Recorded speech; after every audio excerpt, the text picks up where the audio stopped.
From Hollywood, it's time now for...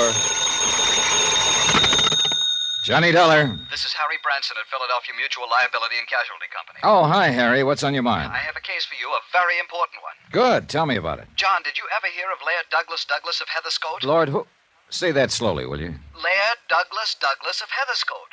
Sorry, I left my kilts and bagpipes on the other side of the drink. Huh? Oh, Yeah, I'm feeling real sharp this morning. But what about this Laird Douglas something or other? Can you come down here to Philadelphia and see me? I hate to be so blunt about it, old boy, but what's in it for me? A nice retainer fee in any event? Well, good. And, of course, expenses and your regular commission if anything happens to Laird Douglas. Of Heatherscote. Why, yes. Okay, Harry, I'm on my way. Oh, John. Yeah? Come down by plane, will you? The first one you can get. Urgent, huh? Yes, John. Very.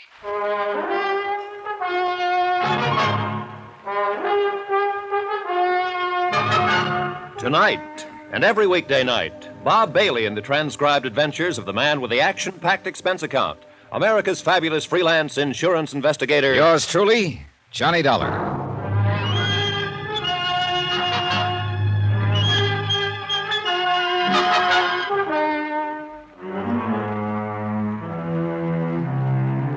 Expense account submitted by Special Investigator Johnny Dollar to Harry Branson at the Philadelphia Mutual Liability and Casualty Company, Philadelphia, Pennsylvania. Following is an accounting of expenditures incurred during my investigation of the Laird Douglas of Heatherscote matter, whoever Laird Douglas is, and whether investigation is the proper term at this point, who knows. In any event, well... Expense account item 1, $22.50, air transportation and miscellaneous, Hartford to New York to Philadelphia.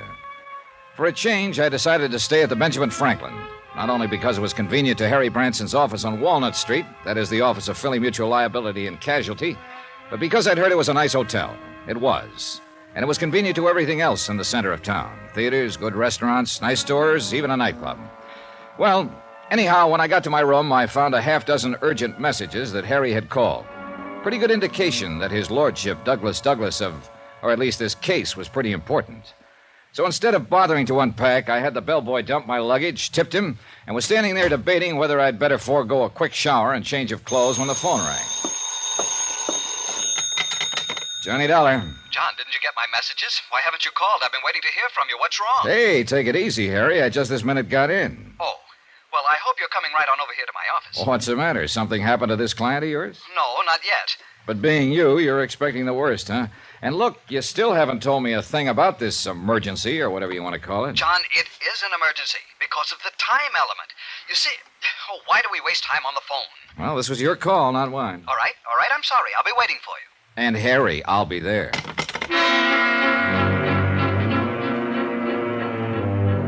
Still knowing nothing whatsoever about what was going on, I decided I'd better be prepared for anything.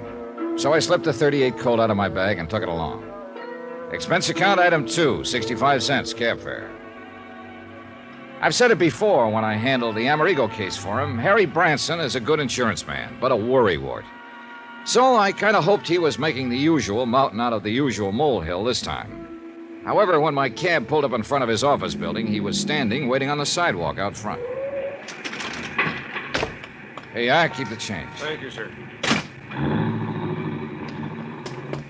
John, what took you so long? Huh? Thank goodness you're here. Harry, what are you doing out here? Lose your office or just forget the key? I almost wish I had. John, we have a problem. A serious one. Yeah, with Laird Douglas of, Heatherscote. He's up in my office now. Sounds like international intrigue. Has Scotland declared war on us or something? This is no time for levity. He's up in the office now, and you must take over immediately. It's a very serious situation. Come. Okay. Oh, now, what's it all about? Has Laird Douglas died and... Oh, no, you said he was up in your office. And I'm sure you don't mean just his body. Yes, he's there, with Mrs. Peter Malcolm Kelly Van Pyten. Kelly Van... Huh? Are you kidding? I certainly am not. You see, she insists that you act as his bodyguard. Oh, now, wait a minute, Harry. Unfortunately, or rather fortunately for you, 13th floor, please. Yes, sir. Unfortunately, I said 13th floor, operator. Please, quickly. Yes, sir. So, Harry? Young man, will you please start this elevator immediately? Gotta wait for the signal, sir. Signal? This is an emergency. Take off. Immediately. Emergency? Yes, it involves Laird Douglas of Heatherscote. Oh, well, sure, if it's... Who? Good man. Okay. Now, you were saying, Harry... Was I? Unfortunately something. Oh, yes, of course. Fortunately for you, she was quite cognizant of the fact... Who was cognizant? Mrs. Peter Malcolm Kelly Van Pyton. She knew about the excellent work you did for us in connection with the Ricardo Amerigo case not long ago. Excellent detective work, she called it. 13th floor. You remember the case, Ricardo, the concert violinist who disappeared, presumably Yeah, murdered. I remember. And your almost intuitive deduction that he wasn't dead at all, but had merely staged the whole thing to make it look as the... Harry. Oh, yes, of course. 13th floor. You mean Mrs. Peter Malcolm Kelly Van Pyton? Excuse me, mister, but I'm getting signals from the other floors. Quite right, you should.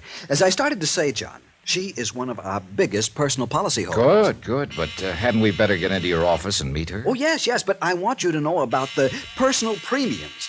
Alone, they run to something over $20,000 a year. Mister, please. Well, she is an important client. Yes, and that's why I Mister, will you I didn't please? hesitate to accede to her request that you be called in on this case. I called you, and here you are. Mister, please. Oh, well, get us up to the... Oh, we're here. Why didn't you tell us?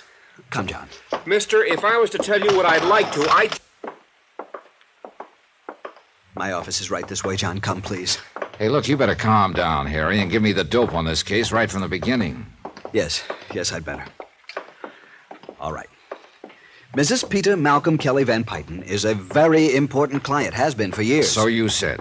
But there are a lot of things you haven't said, like what has she got to do with this Laird Douglas character, and why is he so important? It's this way, John. The policy on him runs to $5,000. No double indemnity, which is good. As a matter of fact, the policy on him was purely a favor to Mrs. Kelly Van Pyton. You know, considering such short life expectancy and all. No, I don't know. Is he in his dotage or something? Well, hardly. Or are you being facetious again? But you said... Hey, how old is he? His birthday is next month, May 7th to be exact. He'll be 4 years old. 4? That's right. Short life expectancy? Of course, you see, John. Wait a minute. Some horrible disease or something, huh? What's the matter with him?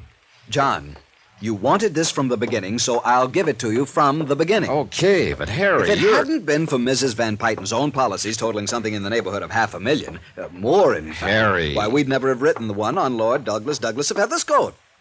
So, now we've cleared that up. Harry, we passed your office 3 or 4 doors ago. Oh, yes. Yeah.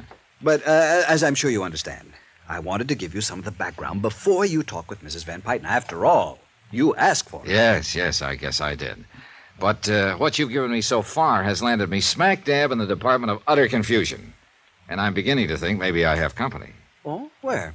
Who? Right here. You, Harry. Now look. Why don't we quietly stroll into your office and let me get the whole thing from Mrs. Kelly Van Pyton herself? Or better still, from Laird Douglas. But you couldn't. Of course not. What? At least not from him. Why not?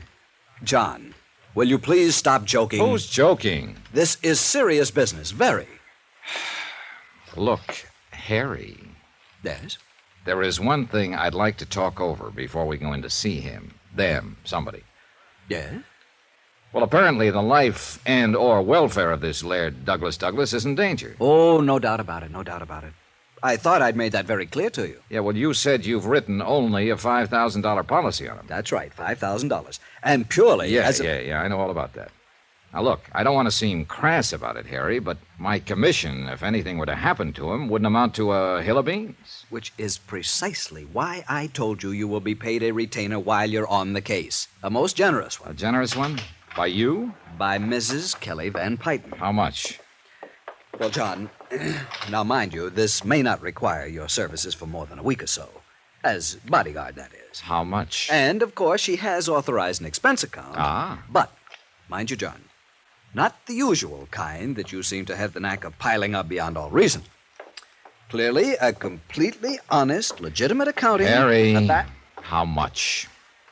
But as a matter of cold fact, I have assured her that it will total no more than the amount of the retainer she is prepared to pay you. Any more than that, and, well, you'll have a lot of explaining to do. Harry, how much is this retainer to be, if I take the case? I might even go so far... $750 per week, or fraction thereof, and I am sure you will agree that... What's the matter, John? $750 a week, plus expenses, when there's only a $5,000 policy involved? That's right. But if this 4-year-old Laird Douglas of... Heatherscote. Yeah, if he's only worth a $5,000 policy...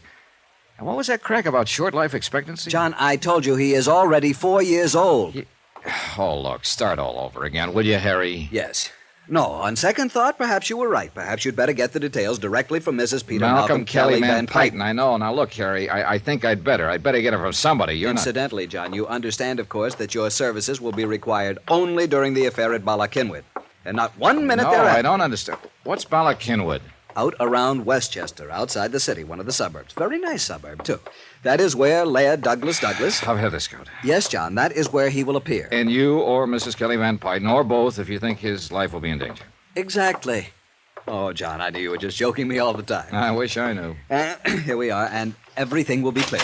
Yeah. Oh, thank heavens, dear Mr. Branson. I was afraid something had happened to you. You were gone so long, you really had me quite worried. I'm so sorry, but I had hoped to tell Mr. Dollar something of this affair, and I'm afraid we loitered on the way up. Mrs. Kelly Van Pyton, this is Mr. John Dollar. Oh, you wonderful, wonderful man.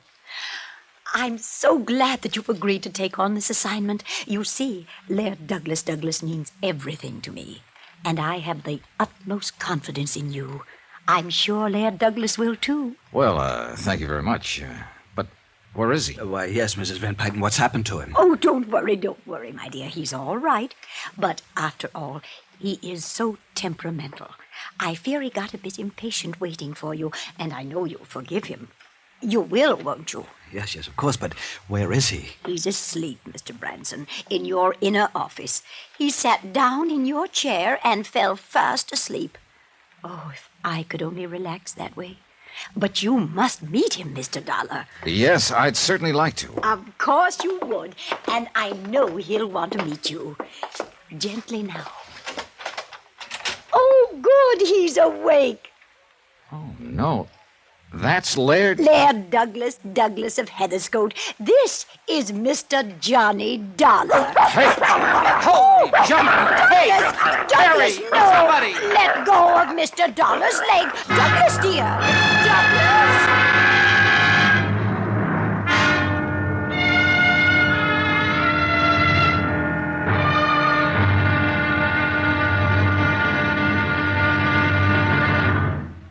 Now, here's our star to tell you about tomorrow's, intriguing? Well, tomorrow's episode of this week's story. Tomorrow? Well, I've handled some pretty doggy cases in my time, but never as a pooch's bodyguard. But suddenly this one begins to smell much too strongly of murder. Join us, won't you? Yours truly, Johnny Dollar. From Hollywood, it's time now for... Johnny Dollar. Ray Rowland, Johnny. Oh, hi, Ray. Just got your message. What are you doing in Philadelphia? Oh, a case for Philly Mutual Liability and Casualty, and I may need your help. What do you know about Laird Douglas of Heatherscote? Why, he's one of Scotland's finest. Wait a minute. That's your case? Yep. Insurance? And bodyguard. How's about lunch? Johnny, have you met his lairdship? Yeah, and I nearly lost a leg doing it. Oh, then you know. Yeah, I know. Oh, shut up.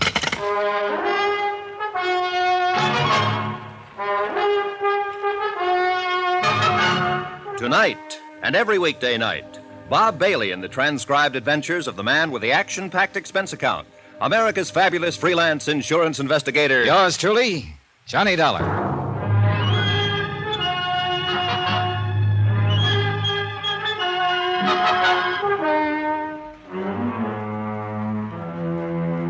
Expense account submitted by Special Investigator Johnny Dollar to the Philadelphia Mutual Liability and Casualty Company in connection with my investigation, or rather my involvement in the Laird Douglas of Heatherscote matter. And I wish I'd had some idea of what I was getting into before I ever left Hartford. But it's too late now. Expense account item 3, $39.50. One pair of slacks. For within a few minutes of my arrival in Philadelphia, Harry Branson of Philly Mutual buttonholed me and dragged me up to his office to meet two important clients he had. First was Mrs. Peter Malcolm Kelly Van Pyton. Oh, you wonderful, wonderful man. I am so glad that you've agreed to take on this assignment. Laird Douglas means everything to me, and I have the utmost confidence in you. I'm sure Laird Douglas will, too. And then came, well, Mrs. Van Pyton made the introduction.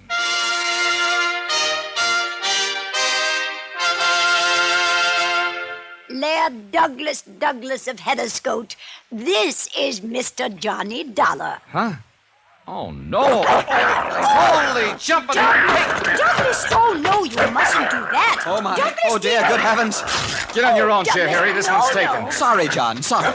Down, Douglas, down. Oh. There, dear, that's the boy. That's a nice boy. That Yes, is now. Laird Douglas of Heatherscote? Yes, isn't he adorable? He's so playful. He was really just playing, you know. There, dear, come now. Harry. Yes, John?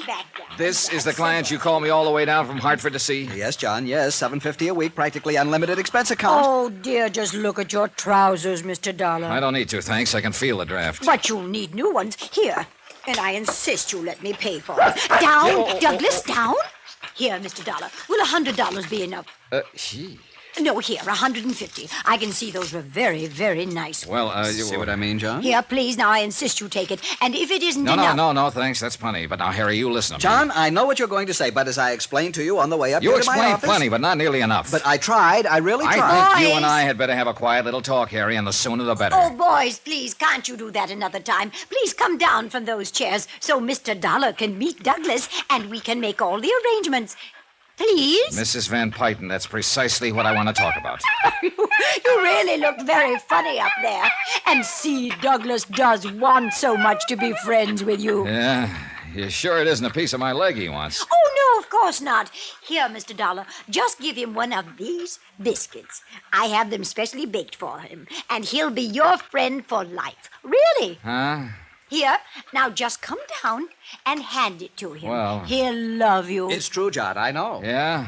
Then what are you doing up on that chair? I forgot, that's all. Nice, Douglas. Please, Mr. Dollar. Well, all I hope is he doesn't forget. That's right. Just hand it to And then him. he knows which is biscuit and which is my hand. Here, boy. Here, boy. Now, take it easy, take it easy. There, you see. Now he's your friend. Well. Isn't that sweet? Yeah, it sure is. Well, I'd better get back to my hotel and change, and Harry, I'll call you. Oh, but we haven't made the definite arrangements yet. And I want you staying out at our place in Germantown, the Maples. It's a lovely little place, Mr. Dollar. Well, much as I hate to say it, I'm not quite sure about taking oh, this I case. know. The money. Well, don't you worry about it. Not at all, not one bit. If you'd rather have $1,000 a week, that's what we'll make it. And I do wish Mrs. you'd let Van me Pyten. do more about these poor trousers. I know. Why don't you go straight over to Wanamaker's men's store and have them tailor you a whole suit? Wouldn't that be nice? You'd look lovely. You've in it. already given me more than enough to buy us. That. Now just forget it. Now you have them make you anything you want and just charge it to me. Oh, and look! Douglas dear is licking your hand. I knew he'd like you.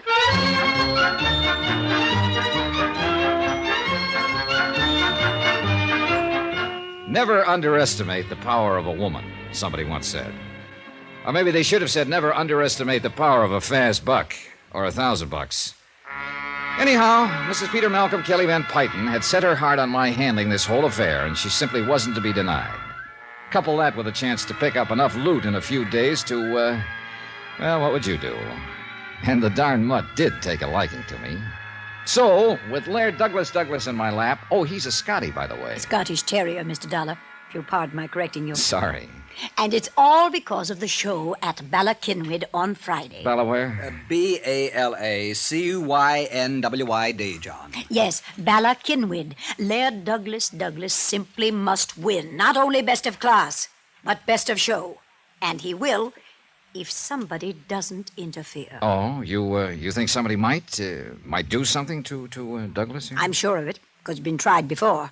You mean poison him or something like that? Worse, Oh? dope. Poison would let him die a hero, a martyr.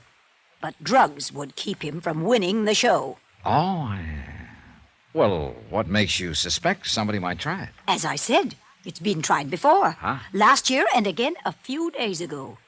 And if Harrison R. Kenworthy thinks he can do it again, he's mistaken. Then you know who did it before. I refuse to divulge any names. But you just said... Mr. Dollar, I will not tell you. All I ask is that you watch over Laird Douglas until he has won the show.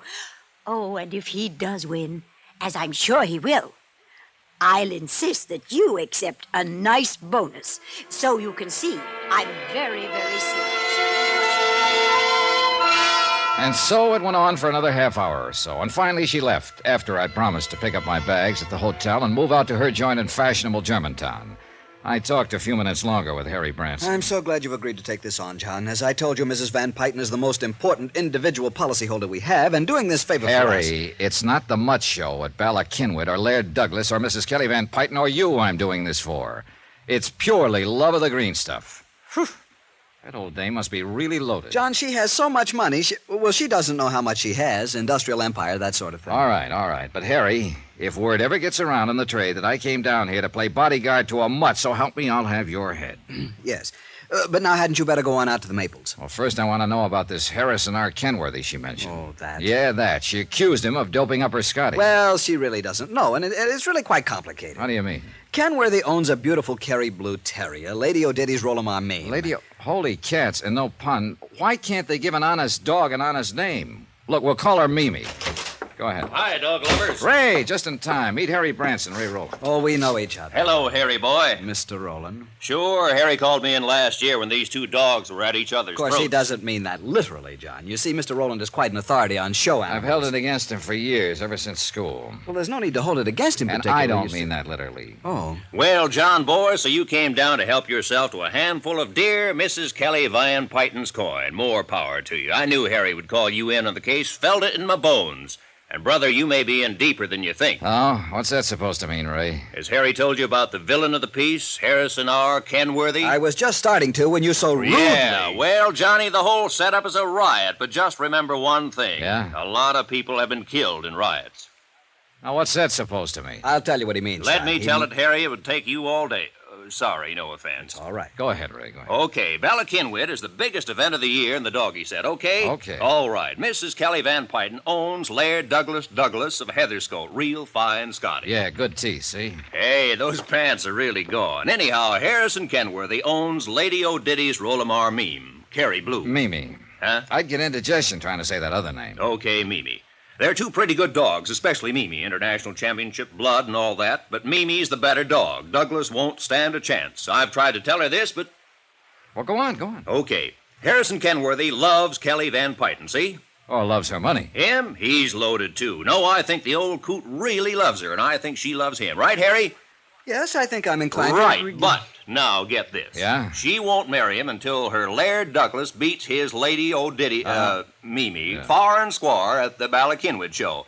How do you like that? Are you kidding? Oh, no, John, it's an accepted fact. Right. It is- So what happens for over a Wait year a minute, now? Ray, wait a minute. If he really wants to marry her, why doesn't he just let her dog beat his? And let her be one up on him right from the start? Never. No, boy, he'd never live it down. You don't know these people. Well, this is about the craziest thing I ever heard To of. you and me, sure, but to them it's deadly serious. Are they in love with each other or with their dogs? Well, it's not just love where the dogs are concerned, but pride, which is just about all a lot of these old lonely millionaires have to think about, to live for.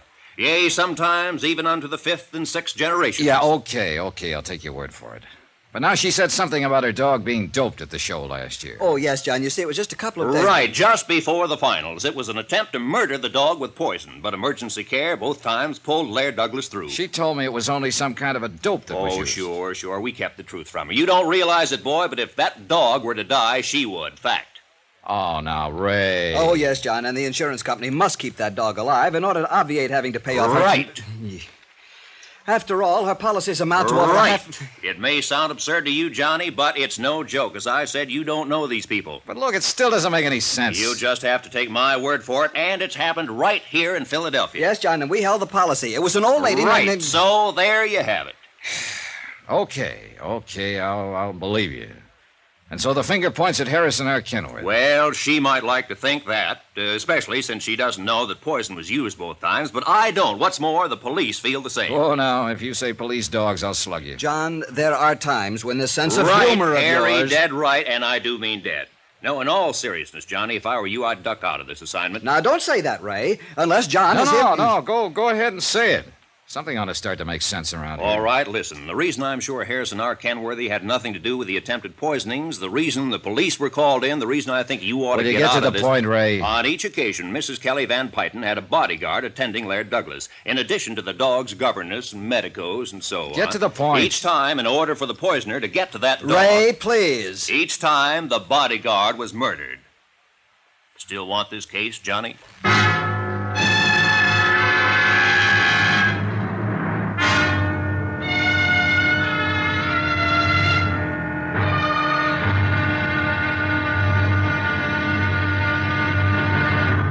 Now, here's our star to tell you about tomorrow's intriguing episode of this week's story. Tomorrow, well, the joke's no longer a joke.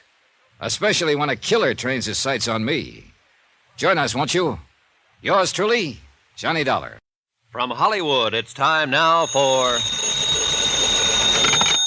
Johnny Dollar. Lieutenant Steve Howard, homicide. I found word to call you there at your hotel. Right. I'm an insurance investigator, Lieutenant, and... Yeah, I've heard of you. Can I help you?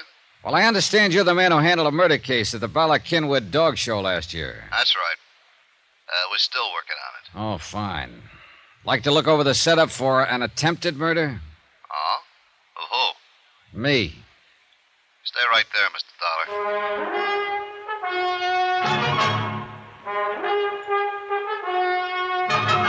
Tonight, and every weekday night, Bob Bailey in the transcribed adventures of the man with the action-packed expense account, America's fabulous freelance insurance investigator... Yours truly, Johnny Dollar.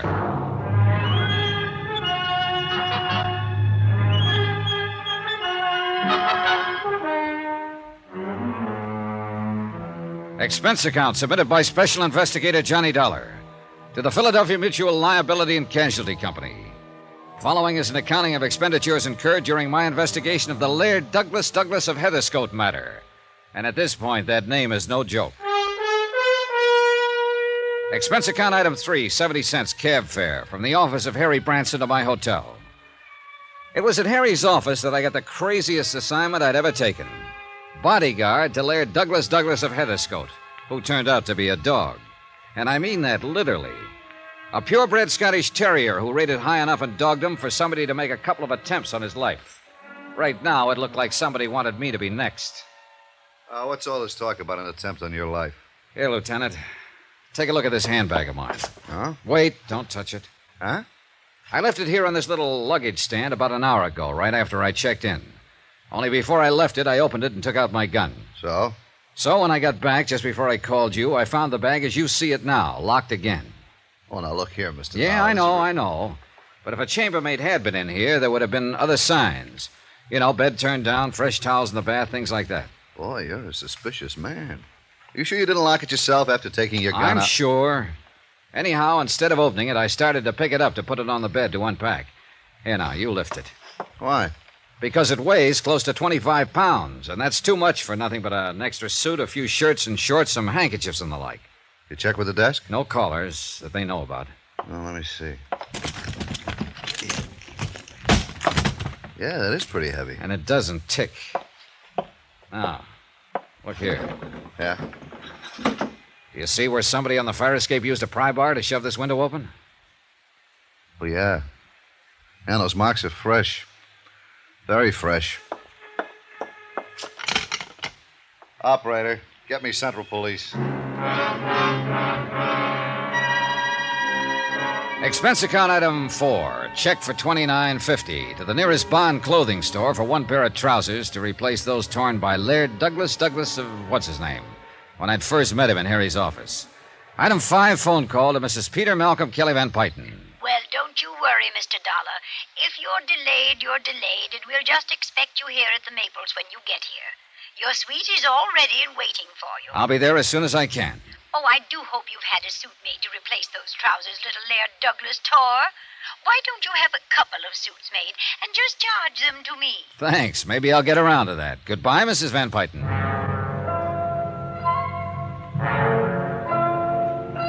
First of all, I had to know what Lieutenant Howard found out about the suitcase he'd had his lab crew pick up. I took a taxi to headquarters. That's item 8, 65 cents. Well, glad to see you, Dollar. Sit down. Well, what'd you find out? Dollar, that bag of yours had enough soup in it to blow out half the side of your hotel.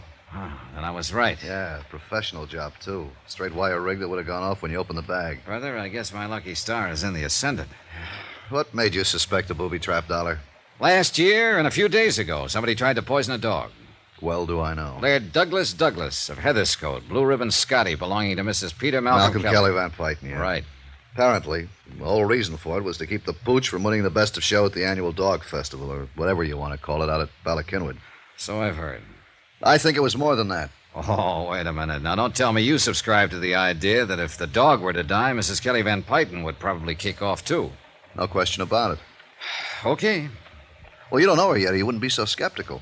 Her whole life revolves about that dog. And her money, of course. Now, from what I've seen, she just throws that away. Of course she does. At least in small quantities. You know, 1,000 or 2 here or there, even 100,000 to some school or library or something where it'll show. But even that's only a drop in the bucket to her. Lieutenant, I don't quite see what you're driving at. Well, she is one of the remnants of a class in this country, fast dying out, thank goodness, that for generations has been cultured and conditioned into thinking that money is everything, that their whole destiny is to control vast industries, lands, railroads, oil, shipping, and people. People, Dollar, by means of their sheer financial prowess. But I thought our present tax Yeah, situation... sure, their day is almost done, but the few who are still around, like Mrs. Kelly Van Pyten, are hanging on for dear life, trying to add to their power. Hey, Steve, you make a sweet, gabby, eccentric old lady sound like an ogre. She is, no question. I'm sure she doesn't realize it. Simply because this whole attitude has been so thoroughly ingrained into her all her life? That's right. Oh, well, we'll see. Yeah, you'll see. Well, look, let's get to the point. Who do you think might be trying to get rid of the old lady? I haven't the least idea. Well, no family, relatives? Only living relative is her nephew, Warren Staley. Ah. Nothing. You sure? Haven't been able to pin a thing on him. Where can I find this Warren Staley? At the Maples. He lives there with her, huh? Yep. And you're sure he would be her only beneficiary? Yep. Uh-huh. Good luck, Dollar. Lieutenant Howard seemed to know what he was talking about. Nonetheless, I decided that the nephew, Warren Staley, would at least be a start, and the sooner I could move in at the Maples, the better. Item 9, 780 cab fares back to my hotel and out to the Maples in the suburb of Germantown. When I first saw the place, I could hardly believe my eyes. It looked like a regular castle perched atop a small hill. Even the gatehouse, nearly half a mile from the mansion, was big enough to house several families. But the mansion itself, wow. A rather stuffy-looking butler, after practically climbing up my family tree, escorted me to the reading room. Mrs. Kelly Van Pyten, and guess who? Whoops! Oh, easy now, Doug. Oh, Mr. Dollar, I'm so glad you're here. And look, he remembers you. Yeah. Isn't that sweet? Yeah, it is. Attaboy, Doug. Easy Oh, now. and please call him Douglas. Huh? After all, the name Doug sounds so common, doesn't it? Oh, you really think he cares, Mrs. Van Pyten? Oh, you're joking, aren't you? Yeah. Mr. Branson said you had quite a sense of humor. Yeah, dumb boy. Now, did Hastings show you to your suite? The butler? No, but he took my things. Then I'll show you. I'm sure you'll love it and be quite comfortable. This way, please. Yes. You coming, Douglas? Yeah. Attaboy. Do you see how happy he is having you here? I am too, Mr. Dollar. Now we just... Oh, Warren, darling. Huh? Hello, Santa. Mr. Dollar, this is my little nevy, Warren Staley.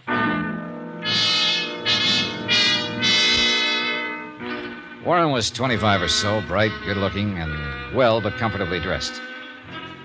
And at Mrs. Van Pyten's orders, he took me up to my suite. Living room, study, breakfast room, bath, and bedroom. And it still occupied only a small part of the second floor. Now, here next to you are Dougie's rooms. Wow. One for sleeping and one for eating. Can you tie that? The dining room for a dog. And through that door is Mademoiselle Poirot, his governess. She feeds and bathes them. And that's a full-time job? Oh, sure. Most pampered dog in the country. Brother, I'll go with you on that. No doubt Tonto will ask you to keep this connecting door open at night. Hey, sit down a minute, Warren. I'd like to talk to you. Sure. I hope you're impressed by all this. Are you kidding? And Tonto will love you dearly. Say, would you like a drink? There's a cellarette here for your convenience. Holy. Sure, scotch and soda. Good. Rather foolish, though, isn't it? All of it? What do you mean? Oh, it's such nonsense to keep up an estate like this just to keep face, so to speak. Well, she can afford it, can't she? Are you kidding? You sound as though you don't enjoy this life of luxury. Yeah, here's your drink. Enforced luxury to keep up the honor of the family. And I resent it. Oh? Without ever having to lift a finger, do an honest day's work. When she's gone, I'll be one of the wealthiest men in the country. That's bad, huh? Do you think it's strange that a fellow would like to stand on his own feet for a change, make something of himself, by himself? Well, why not just pack up and leave? You don't know Tonto. No, I guess I don't. Oh, it's really more than that. I'm the only member of this family left, aside from Tonto. So I understand. I'm the only one left to carry on the Van Pyton empire. Drink up. Wait a minute. Branson used that term, too. Yes, empire. Not only enough security to sink a battleship, but controlling rights in steel, utilities, and most important of all, Eastmoreland oil. I see. And what's most important about that is that I'll survive to keep control of Eastmoreland from Kenworthy. Harrison R. Kenworthy. Yeah? There's been a battle over Eastmoreland oil for generations between the Van Pytons and the Kenworthys. Say, tell me, does Kenworthy have any heirs? One, his son, Ronald. I see. What sort of a fellow was he? Good friend of mine. We waste a lot of our time together. Oh, drink up, Mr. Dollar. I'm ready for another, and you haven't even touched yours. Yeah, well, listen. I'm going to lay some cards on the table. Shoot. Somebody's been trying to get at Laird Douglas, the dog, presumably as a way of getting at your aunt. It's true. If anything would have happened to little Dougie... Okay. I'll take your word for it. Now, because of the intense rivalry between your aunt and Kenworthy, or rather between Laird Douglas and his pup, Lady O'Diddy's Mimmy, or whatever her name is. Anyway, Kenworthy should be number one suspect. When you know him, you'll cross him off your list. So Lieutenant Howard has told me. But, go on. All right. As sole beneficiary of the Van Pyton Empire, as you call it, you come in as fast number 2 on the list. I can understand that. But unless everything you've told me is a fancy fairy tale to throw me off, then... Everything I've told you is true, Mr. Dollar.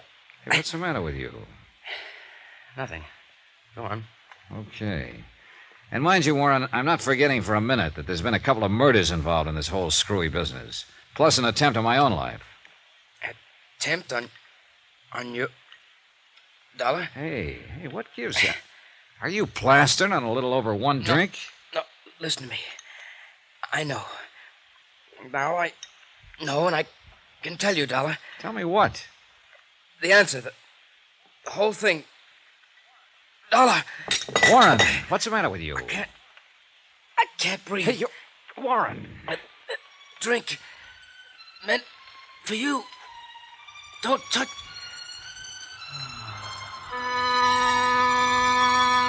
He died without another sound. I carefully sniffed the drink that had been poured for me, gingerly tasted it. Nothing that I could spot. Yeah, poor Warren had probably been right. Whatever it was had no doubt been meant for me.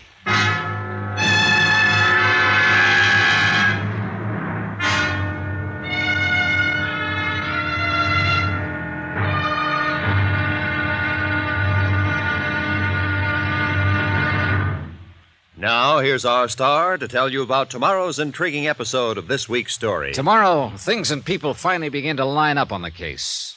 Just well enough for it to blow sky high. Join us, won't you? Yours truly, Johnny Dollar. From Hollywood, it's time now for... Johnny Dollar. Lieutenant Howard, homicide. Oh, hi, Steve. Hi. As you know, I've given orders for you to be confined to your suite out there at the Maples until I can get some of the lap crew out there. You don't think I murdered Warren Staley? Apparently, you were the only one who was with him when he died. Now, look here. I'm the one who's kept even the family out of here. What's more important, you're the only one on the whole estate who might be trusted to keep things intact. Any possible evidence. So please don't leave your room. Okay, diplomat. I'll sit tight.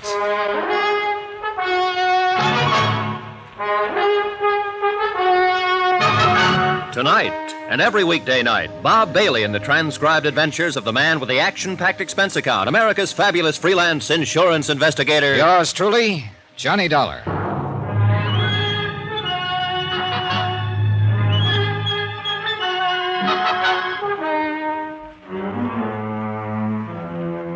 Expense account, or rather report, submitted by Special Investigator Johnny Dollar to the Philadelphia Mutual Liability and Casualty Company, Philadelphia, Pennsylvania, in connection with my investigation of the Laird Douglas of Heatherscote matter. No need to itemize expenses at this point because there are none. The magnificent suite in which I'm parked out at the sumptuous mansion of Mrs. Peter Malcolm Kelly Van Pyton is fine. except for the body of young Warren Staley, Mrs. Van Pyten's nephew, draped over the arm of the easy chair in which he died a few minutes ago. I'd called Lieutenant Howard at Homicide on the phone in my room immediately, and within minutes the nearest patrolman was stationed outside my door, refusing admittance even to the lady of the house. After all, this was the third murder that tied up with the Scottish terrier who started all this, Laird Douglas of Heatherscote. While waiting for Lieutenant Howard and his crew, I shaved, showered, and changed my clothes. Then, about 10 minutes later... Well, Dollar? Yeah, Lieutenant. See what you mean. Yeah. He seemed like a nice kid, too. He's all yours, Doctor. Go right ahead. Very well, Lieutenant. Here, Paul, just sit my kiddo. Okay, for pictures, Lieutenant? Yeah, go right ahead, Okay, Sergeant. excuse me, Doc. Hey, before you get started again. Okay, Dollar, let's have it. What happened? Well, Warren brought me up here himself, and I sat him down to ask him some questions. You suspected him, didn't you? In spite of what I told you. Sure. As sole beneficiary of the Van Pyten estate, empire, as he called it. Yeah, well, what do you think now? But you were right, that he was clean. Anyhow... My poor darling Warren, where is he? No, take your hands off him. My boy Just a is minute, dead. Mrs. Van Pyten. No, you can't keep me out. This is my own house, and this is my own Yes, nephew, I'm my sorry, boy. but you'll have to wait until we can get everything clear. This terrible, terrible Mrs. Van thing. Pyten, if you'll just wait until we finish. Just a minute, Lieutenant. Hey, whoa, young fella, hold on a minute. Who are you? Johnny Dollar, who are you? Ronald Kenworthy, his best friend. What happened to him? He was poisoned. Poisoned? And where were you? How could a thing like this happen if you were doing Whoa, what... Ronnie, just calm down a minute. How long have you been here in the house? Why, half, 3/4 of an hour, something like that. But I don't Where? Where were you? see... Well, I was down in the reading room with Mrs. Van Pyten. All the time? Then out in the garden. Alone? Yes, except for a few minutes while I talked to Hastings, the butler, out there. What were you doing in the garden? I was on my way up here by the back way to see Warren. I've always used the back staircase from the garden, ever since we were kids together. This suite of rooms used to be our playroom, ever since I can remember. All right. Go on with what you were saying. Well, then about that time, or a few minutes later, I don't know exactly, I heard the police car come screaming up the driveway. That was the first that any of us, Mrs. Van Pyten or Hastings or I, that any of us knew that something was wrong, that something had happened to Warren. But now look here, Mr. Dollar, All right, I don't... Kenworthy, you two. What? You'll have to leave with Mrs. Van Pyten until we're through in here. Oh, please, Ronald, help me. Well, Help me. but I... Go ahead, Ronnie, go ahead. All right. Oh, come on, you poor old dear. Poor old dame. Sorry for her. You finding anything, Doc? Yes, I think so. I certainly think so. Be with you in a minute. All right. You better go on with what you were saying, Dollar. Well, not much more to say, Lieutenant. Warren felt the same way you do, that Branson at the insurance company does. If anything happened to the dog, Laird Douglas, it'd be the end of Mrs. Van Pyten. That the murders of the dog's handlers, caretakers, were purely incidental to attempts on the dog's life. But what? Well, he apparently was as concerned over this whole thing as we've been. Said he had a very strong theory about who might be back of all this. Who, did he tell you? He was about to when this, whatever it was, hit him. Well, I'll tell you what it was, Lieutenant. Yeah, Doc? Oh, this is Mr. Dollar. How are you, Mr. Doc? Dollar. Norfolk acid. Same thing that killed the two dog handlers and was used on the dog itself. I can tell without further examination. Wait a minute, simply by- Doc, wait a minute. If the dog got the same thing that killed a couple of grown men... A dog with a much more sensitive stomach, unused to all the strong food and drinks the human stomach is constantly abused with, a dog would immediately regurgitate and retain only a minute amount of the panorphic acid. I see. In the case of Warren Staley here, it was added to the Scotch whiskey he drank. Traces of it in his glass and in a full glass beside your chair. Well, Doc, have you checked those bottles in the cellar, Just about to. Which bottle did he pour that out of, Dollar? The one right next to that bottle of VO there. Wait a minute. This isn't the same bottle. What? Well, the one he poured from was half empty. This is nearly full. Hey, now, what's the matter with you boys? Hands up. You let somebody switch bottles a minute ago. Oh, nobody's touched a thing here. Now, wait a minute. Nobody else came in here besides Mrs. Van Pyten and young Kenworthy? Hastings, the butler, but he just stood in the doorway. That's right, Lieutenant. Yet somehow, between the time Warren Staley poured those drinks and now, somebody switched bottles. Unless you're wrong about this, Dollar. No sign of the poison in this one, Lieutenant. It's the only Scotch bottle. You been here in the room all this time, Dollar? Yeah, sure. And in the bath, I shaved and showered and dressed while waiting for you to get here. But only after one of your men came and parked outside the door. Well, where does this door lead to? That's the dog's quarters, 2 rooms. Oh, I see. Come on, Dollar. You might wait for us. Yeah, right. I'll be here. What about that door beyond? Oh, that. Mademoiselle Poirot, the dog's governess. Well, where was she? How should I know? I didn't even meet her. Go away! Ah, the folies bergère. Yeah, I guess I should have knocked. Who are you? Why you come in this way while I'm dressed myself? Sorry, mademoiselle. We're the police. Police? What have I done that you should see me this way? Well, nothing, ma'am, nothing. But how long have you been there in your room? Only 2 minutes. I came in the back way to change my clothes. Yeah, that was obvious. It's my day off. I have big date. Not now, you haven't. Get dressed, and I'll send an officer in to escort you downstairs. Come on, darling. No, you cannot do this to me. I've done nothing wrong. You cannot make me stay here. Say, Pete, send somebody around the back way to cover the governess and take her downstairs for questioning. Yes, sir. Hey, Ransom. Yo. And Johnny, looks like you goofed. Hmm? While you were showering, somebody came in through her room, through the dog's quarters, and did the bottle switch on it. Oh, well, then we're even. Yeah, we're... What? You have very carefully mussed up any fingerprints that might have been on those doorknobs. Oh. Jerry, see if you can get any prints off those doorknobs back there. Right. If I haven't wrecked them. But, Johnny, if I didn't know about you and your reputation, I'd peg this on you so fast you'd... You haven't been holding out on me, have you?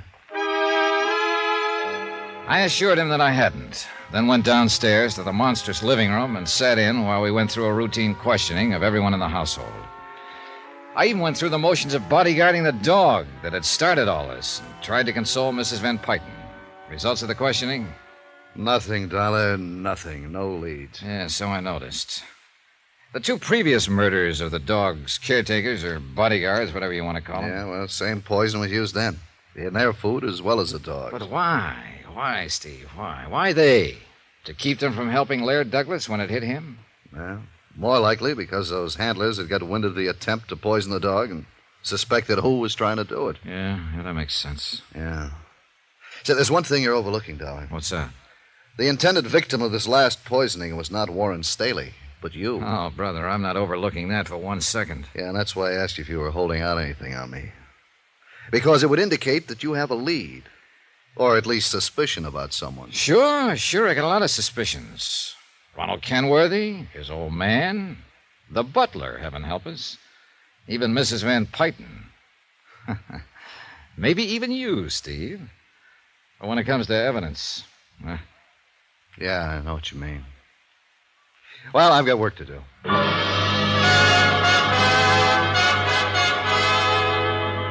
Looking for the proverbial needle in a haystack was nothing compared to hunting for the poisoned bottle of scotch that was no doubt stashed away somewhere.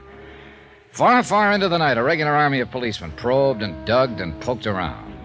They opened drawers and closets and cabinets, pounded on walls, looking for sliding panels and secret compartments, went through the trash, sifted a trash heap, dug up any freshly turned earth they could find on the grounds, even climbed trees. Yeah, they prowled through attics and basements, looked everywhere. Result? Nothing. Meanwhile, I stayed close to Mrs. Van Pyten, and I'll say this for her. In spite of her almost silly infatuation with that dog, she showed real strength of character. We sat alone together in the reading room. I know, Mr. Dollar, there's nothing I can do to bring Warren back. Therefore, there's no point in simply sitting here weeping over it. Yeah, that's true. But it isn't easy because it meant more. I'm sorry. I want to ask you some things, Mrs. Van Pyten. I suppose this is the wrong time, but No, ask me, Mr. Dollar. I think I know what you want to ask, and now that this last terrible thing has happened, I pray that I can help you. Well, I had quite a talk with Warren before he died. Oh, I'm glad. Warren would have been the sole heir to the Van Pyten estate. Yes, he alone would have carried the honor, the prestige of the family after my passing. Oh, no. Surely you didn't think that he could have been behind those other terrible murders. Quite frankly, at first I did. But he told me something else, and it's bothered me. About Mr. Kenworthy and his son. Ronald? Oh, no, Mr. Dollar. He was supposed to be Warren's best friend. You said supposed to be. Well, Warren made it very clear that if the Kenworthys could somehow acquire the Van Pyton holdings, either by Mr. Kenworthy marrying you... I have told Harrison R. Kenworthy... Yes, I know. If Laird Douglas wins the show from his Kerry Blue Terrier, you'll marry him. Yes. And I still think it's a screwy idea. But the fact remains it's fairly true. It's quite true. Neither you nor Mr. Kenworthy has too many years ahead, if you'll forgive me. Mr. Dollar, what... So there's now only one person left to benefit by the death of Laird Douglas, of Warren, of you, and ultimately of Mr. Kenworthy. Good heavens, Mr. Dollar. That's right. Ronald Kenworthy. Well? I know. I know it. I think you've said enough, Mr. Dollar. Ronald. Yes, I heard it all. Mr. Dollar, I think you've said too much for, shall we say, your health?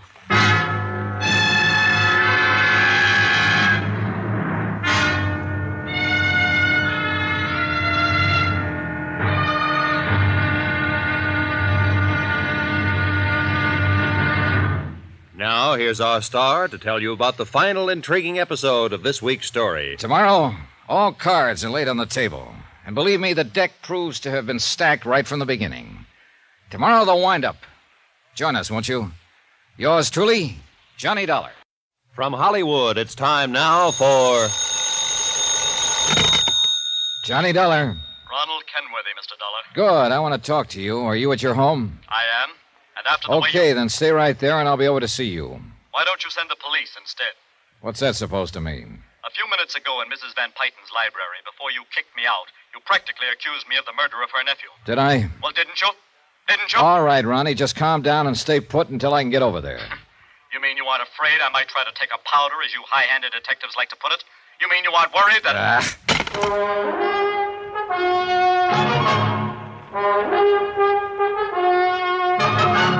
Tonight, and every weekday night, Bob Bailey in the transcribed adventures of the man with the action-packed expense account, America's fabulous freelance insurance investigator. Yours truly, Johnny Dollar.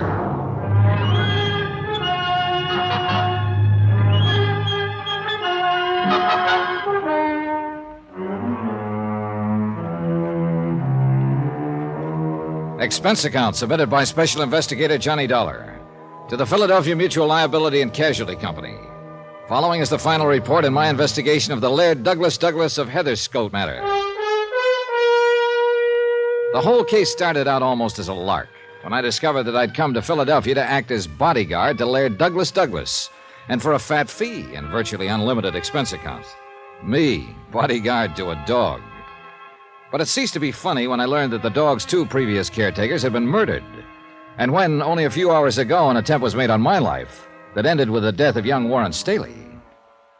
Yes, Mr. Dollar, I see. I guess I was so upset by the death of my nephew that I didn't realize the attempt was really made on your life. The second attempt, Mrs. Van Pyton. What? Shortly after I arrived in Philadelphia, somebody planted a booby trap in my suitcase in my hotel room. Good heavens, no. And you think that Ronald Kenworthy did that, too? Well, what do you think? Well, yes. Now that poor dear Warren is gone, there's nothing to prevent the Kenworthy estate from achieving control of the Van Pyton holdings. That is, if I were to die. Go on. Upon the death of Harrison Kenworthy, the whole financial empire would be inherited by his son, Ronald. So I understand. Ronald.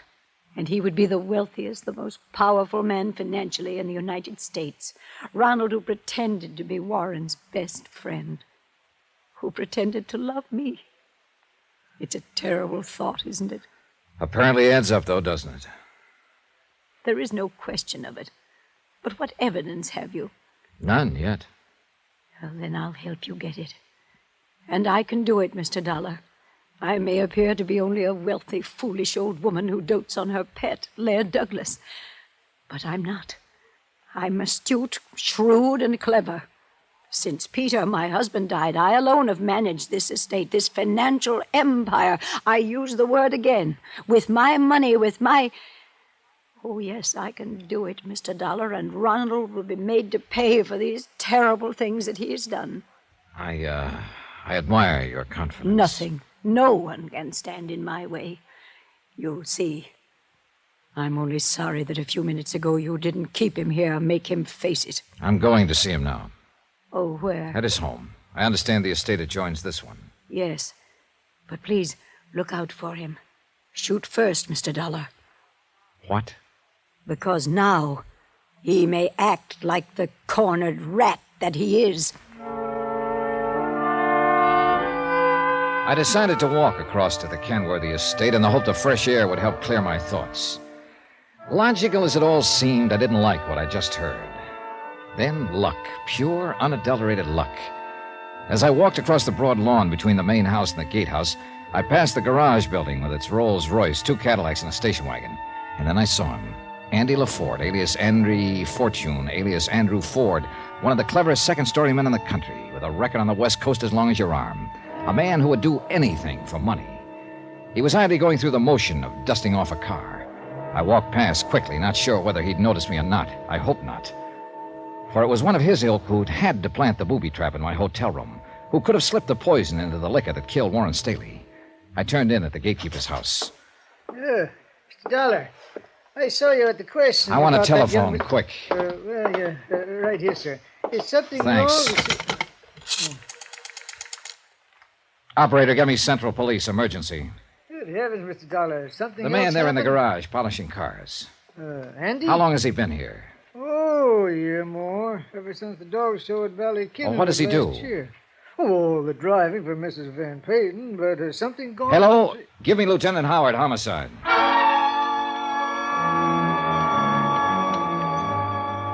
After warning the old gatekeeper that I'd have his head if he said anything to anyone about my phone call, I left by the back door and went over to the Kenworthy mansion where young Ronald was waiting for me. I must say, before we go any further, that I resent the way you ordered me out of the Van Payton house a few minutes ago. Yeah? Well, I'm sorry. Whether you suspect me or expect me to help you in this case, it was hardly... Lonnie, you knew Warren Staley. Very well. We were the closest of friends, confidants. All right. Just how much did he really care about the Van Payton estate? Fortune, whatever you want to call it. To put it bluntly, he wanted none of it. And I'm afraid his aunt rather resented it. Well, why do you say that? Because her whole life she's been obsessed by an almost overwhelming lust for power. When Warren finally rebelled against this, she tried not to show it, but she hated him for it. Unlike my father. Oh? I feel as Warren felt. And my father and I together have been laying the groundwork for dissipating the Kenworthy estate into corporate setups that will benefit many instead of just us. Does that sound strange to you? It sounds like true philanthropy, if you mean it. You must believe me, it is, and I do mean it.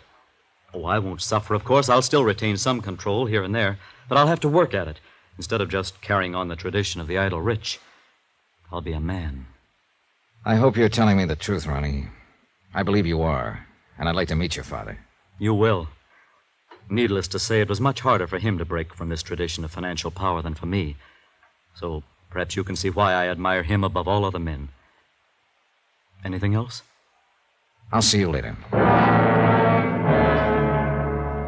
I was worried about you, Mr. Dollar, going over there to see Ronald Kenworthy alone after all that has happened. Yes, you should have been, Mrs. Van Payton. Especially if you noticed that I passed by the garage on the way. What? I happened to notice someone there, and I think it answered a lot of questions for me. It was Andy LaForte. Andrew? My private chauffeur? Is that all he is? Oh, do you know him, Mr. Dollar? Look, I took on this case, Mrs. Van Payton, because you offered me a fee too good to be turned down and an almost unlimited expense account. You haven't answered my... I should have got wise then and there, but I thought your great passion for your dog was just an amusing foible of an immensely wealthy, kind of foolish old lady. Oh, Laird Douglas is a dear one, isn't he? Why, Mr. Dollar... Let me add things up. A few minutes ago, you told me that thanks to your wealth and a very sharp, clever mind, you'd let nothing stand in the way of anything you chose to do. Please, Mr. Dollar, I don't think I understand. All right. You made a contract with Harrison Kenworthy that you'd marry him when and if Laird Douglas beat that pup of his at the dog show. An apparently silly sort of thing, yet everybody believed it. But the real reason for marriage to him was solely to acquire control of his holdings, increase this financial empire of yours. Very subtle. Kept you looking like a cute, whimsical old lady. Why, this is the most absurd thing I ever heard of. So I thought at first, but let me go on. Oh, please do. When you realized that Laird Douglas wasn't ready to beat that dog of his, rather than admit defeat, rather than lose the chance to make this marriage, you ordered the murder of the dog's handlers. Then the contract was still in force, just delayed. I won't listen to such terrible things. You'll listen whether you like it or not. You learned that Kenworthy and his son were planning to dissipate their fortune and thereby put it beyond your reach. Mr. On top of Dollar. this, your own nephew, Warren, wanted to do the same with your estate. This was too much. What you have said is too much. Then, by the time I arrived, you learned from an expert, Ray Rowland, that your dog would never stand a chance against Kenworthy's. So you wouldn't dare let him compete, at least until you'd hooked Kenworthy some other way. And part of your whole scheme was to build up evidence of attempts against you, through the dog, of course, though I'll bet you actually hate the mutt. No, that's not true. Anyhow, from the moment I talked to Ray Rowland, I was only in the way. So you tried to get rid of me, had somebody booby-trap my luggage. Oh, you have no proof. Andy LaForte, this so-called chauffeur of yours, would do anything for money. And I fully intend to break him down and make him admit you hired him as a killer. Listen to me. On the second try, the poison liquor, your nephew Warren got it instead of me. Fine. Another obstacle out of your way. After all, he had opposed you. Mr. Dollar, how much do you want? I can make you financially independent Then for the you rest set your sights on Ronald Kenworthy, who was trying to break up the other empire you wanted to get your hands on. You even hoped that somehow I might help you. Shoot first, you said. You don't understand. I was Just only... what plans you had for his old man and that warped, twisted brain of yours, I don't know. But I'm sure you had plans. Well, lady, now it's too late. No, Mr. Dollar. No, it isn't too late. Stay away from that drawer. You'd even shoot somebody down with your own hand if you thought it necessary, wouldn't you? But it isn't necessary, Mr. Dollar. Huh? Are you sure it wouldn't be easier if I were just to give you, say, $100,000 and $200,000? All right, Andrew. Right here, Mrs. Van Pyten. Well. Hello, Andy. Got a license for that thing? Shut up. You want me to do it now, Mrs. Van? Yes, Andrew. What if the servants hit a shot? Hold it, Donna. Don't worry, Andrew. I'll take care of things. Haven't I always for you? Yeah. Yeah, sure. She'll take care of things. While you're pulling that trigger, she'll blast you down so fast you won't know what hit you. Make it look like we killed each other and leave her in the clear. Quiet. She's got a gun in that drawer beside her, and she'll use it. You hear me, Andy? I said quiet. What you don't know is that she can't do without me. But we can do without you.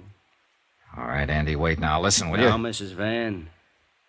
All right, Andrew. Now. Thanks, Lieutenant. Oh, Lieutenant. Then you saw. He was going to shoot down Mr. Dollar. Yes, I Oh, heard, yes. too, Mrs. Van Pyten. Plenty. Oh, no, you don't understand. Mr. Dollar had come up here to talk to me. I wanted to offer him a great deal more money for his work for me. I guess Didn't I almost Mr. didn't make Dollar? it. More Glad money, you keep I talking said. to him so Then long. this Got a madman cough drop? with the gun Is came this in. Buddy He the Andy became LaForge? wild. Oh, shut up! What was that? You heard him. I beg your pardon. Clever, shrewd, astute. You're just off your rocker. You'd have to be, I guess, to start a thing like this in the first place.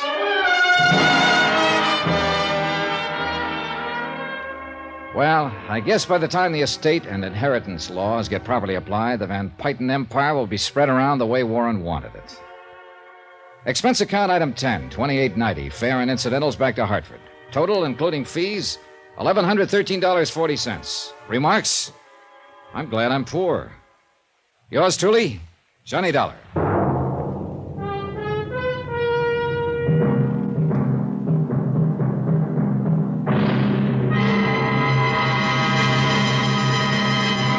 Now, here's our star to tell you about next week's intriguing story. Next week, an insurance swindle that really backfired. The only trouble was it caught me right in the line of fire. Join us, won't you? Yours truly, Johnny Dollar. Yours truly, Johnny Dollar, starring Bob Bailey, is transcribed in Hollywood. It is produced and directed by Jack Johnstone, who also wrote this week's story. Heard in our cast were Jeanette Nolan, Harry Bartell, Byron Kane, Jack Crucian, Bill James, James McCallion, Ken Christie, Dick Ryan, Bert Holland, Jack Edwards, and Hy Averback. Musical supervision by Amerigo Marino. Be sure to join us on Monday night, same time and station, for another exciting story of yours truly, Johnny Dollar. Roy Rowan speaking.